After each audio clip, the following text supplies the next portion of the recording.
Olá, tudo bem com você? Professor Jades aqui. Hoje, feriado, dia 1º de maio, dia do trabalho, o dia do trabalhador. Essa data é comemorada não só no Brasil, mas em mais de 80 países pelo mundo. Mas você sabe por que foi criado o Dia do Trabalho? Se você não sabe, fique comigo até o final desse vídeo que eu vou te explicar de onde vem essa história. Dia 1º de maio, dia do trabalho, o dia do trabalhador. Essa data é comemorada em vários países pelo mundo, né? Vários deles celebram o Dia do Trabalho, o Dia do Trabalhador, com exceção, por exemplo, do Vaticano, né, que comemora o Dia do São José Operário, no dia 1º de maio, e do Cazaquistão, que nesse dia eles celebram o Dia da Unidade do Povo do Cazaquistão.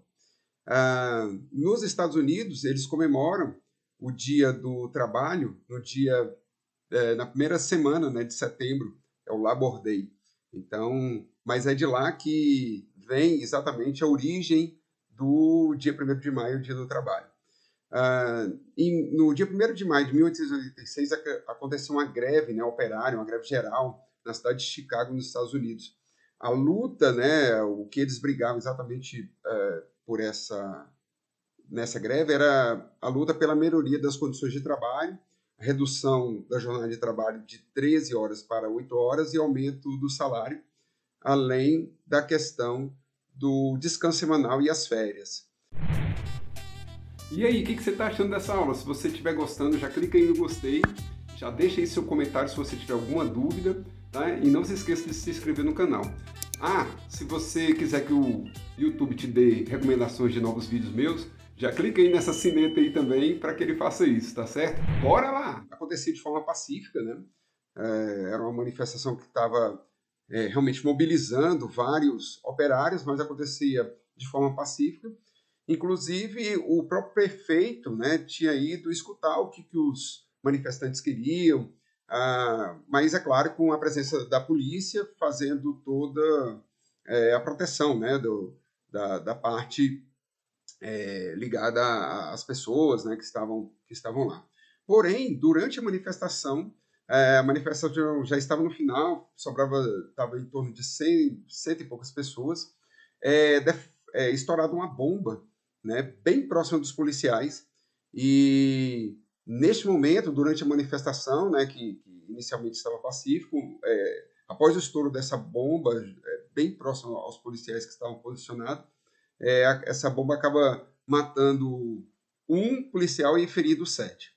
A polícia imediatamente ela reage, abrindo fogo contra os manifestantes, em uma ação que realmente de forma bem truculenta, e o resultado são dezenas de feridos e 4 mortos e mais de centenas de manifestantes são presos, né?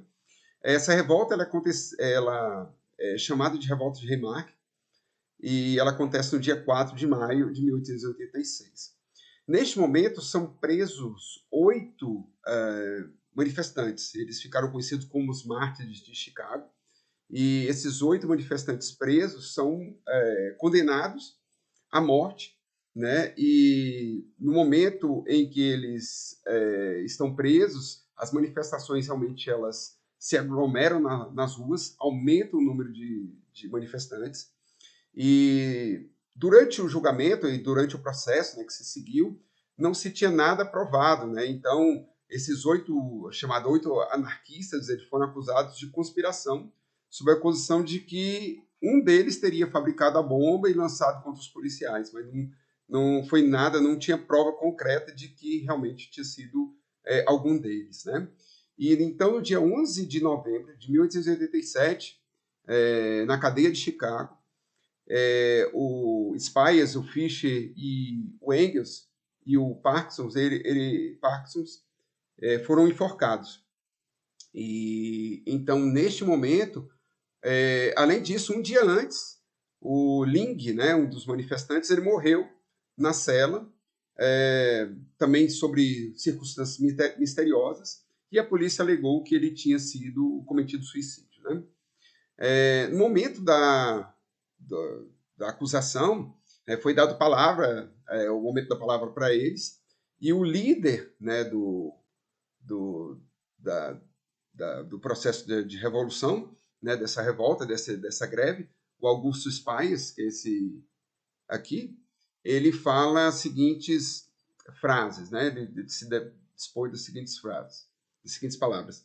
Se acreditais que enforcando-nos podereis conter o movimento operário, esse movimento constante e em que se agitam milhões de homens que vivem na miséria e os escravos do salário, se esperais salvar-nos e acreditais que os conseguireis, enforcai-nos. Então vos encontrareis sobre um vulcão, e daqui e de lá e de baixo e ao lado, de todas as partes surgirá a revolução. É um fogo subterrâneo que mina em tudo. Augusto Spaes, que morreu com 31 anos, né, diretor do Diário dos Trabalhadores. Então, outros mártires também defragraram, né, disseram algumas palavras, né, como é o caso do Adolf Fischer. Ele fala, se tenho que ser enforcado por processar minhas ideias, por meu amor à liberdade, à igualdade e à fraternidade, então nada tenho a objetar. Se a morte é a pena correspondente à nossa ardente paixão pela retenção da espécie humana, então digo bem alto, minha vida está à disposição. Se acreditais que com esse bárbaro veredicto, aniquilais nossas ideias, estáis muito enganados, pois elas são imortais. Adolf Fischer, 30 anos, que era jornalista. Também nós percebemos algumas frases, como a do tipógrafo, né, que era um dos mais velhos aí dos mártires, né, com 50 anos.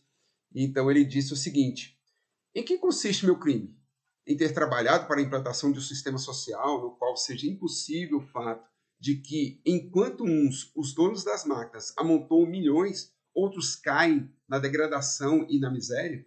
Assim como a água e o ar são para todos também a terra, e as invenções dos homens de ciência devem ser utilizadas em benefício de todos. Vossas leis se opõem às leis da natureza, e utilizando-as roubais às massas o direito à vida, à liberdade e ao bem-estar.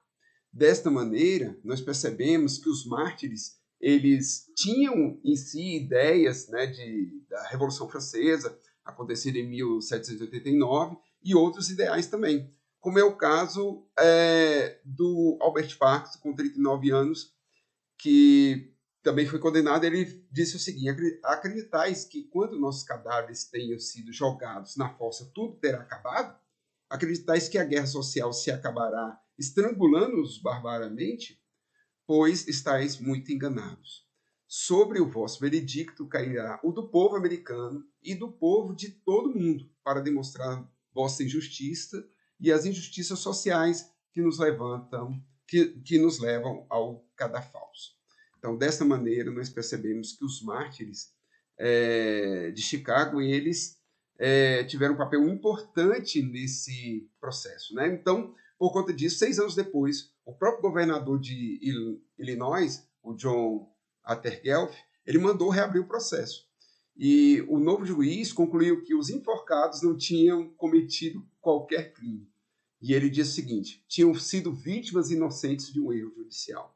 Né? O Feldman, o Schwab e o Nib, eles foram imediatamente soltos, e a morte desses líderes operários não tinha sido, claro, em vão. Então, no dia 1º de maio de 1890, o Congresso dos Estados Unidos regulamentou a jornada de trabalho em 8 horas diárias. Bem, e no Brasil? No Brasil, nós percebemos que o movimento operário ele se inicia bem próximo ao fim da Primeira Guerra Mundial, né? Ainda no processo da Primeira Guerra Mundial, né? Que ela durou de 1914 até 1918. Então, os aflamados ainda da Primeira Guerra Mundial, né? Se mobilizaram em 1917. Então, os operários, provavelmente aqueles, né, ligados e também vindos dos países europeus, né, vários imigrantes lutaram também nesse processo de melhorias de salários, de redução de jornada de trabalho para 8 horas, né, como também a exemplo lá dos americanos, e dos direitos e das férias. E, além disso, existia, né, nas fábricas, que era a maioria dos trabalhadores das cidades trabalhavam nas fábricas, o trabalho infantil e também o trabalho das mulheres, que trabalhavam à noite. Então, a maioria, né, lutavam por essas questões de fim do trabalho infantil e da proibição do trabalho noturno, além da questão da aposentadoria e da assistência médica, né? Várias pessoas atribuem a questão da própria greve, dos próprios direitos e da própria assinatura, né, do fim das greves iniciadas em 1917 a figura de Getúlio Vargas no Brasil. Porém, quem assina esse decreto, né, do dia do trabalhador, do dia 1º de maio, como dia instituído como dia do trabalho, foi o governo do Arthur Bernardes, em 1925. Né? Então, alguns anos depois, que se tem o Dia do Trabalho assinado como dia realmente instituído. Bem, Getúlio Vargas ele assina, e como governo populista, ele utiliza-se do dia 1º de maio para assinar a criação do salário mínimo, e não só isso, as leis trabalhistas, escutando vários trabalhadores e sindicatos. Claro que ele queria, em seu governo, dar utilizar-se dessa questão para se tornar um presidente popular, como realmente ele conseguiu, né?